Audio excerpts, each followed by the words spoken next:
Brazil জাতীয় দলের ভবিষ্যৎ পরিকল্পনায় বড় এক চমক দেখা যাচ্ছে।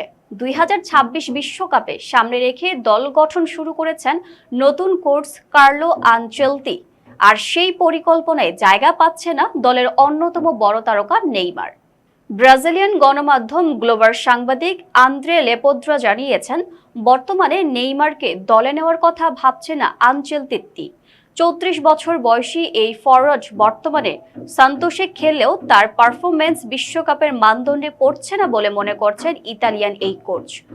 সূত্রের বরাতে ক্রীড়া ভিত্তিক সংবাদ মাধ্যম ডেইলি স্পোর্টস জানিয়েছেন, আনচেলতি মূলত বর্তমান ফর্মের উপরই জোর দিচ্ছেন। অতীতের অর্জন কিংবা খ্যাতির ভিত্তিতে নয়, বরং সাম্প্রতিক পারফরমেন্সই হবে দলে জায়গা পাওয়ার একমাত্র মাপকাঠি।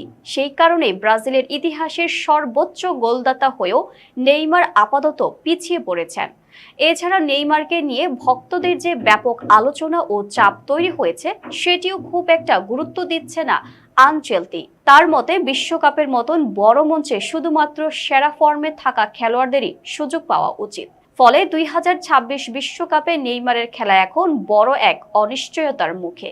ব্রাজিলের জার্সিতে তার শেষ বিশ্বকাপ দেখা যাবে কিনা, এ প্রশ্ন এখন ফুটবল বিশ্বজুড়ে আলোচনার কেন্দ্রবিন্দু।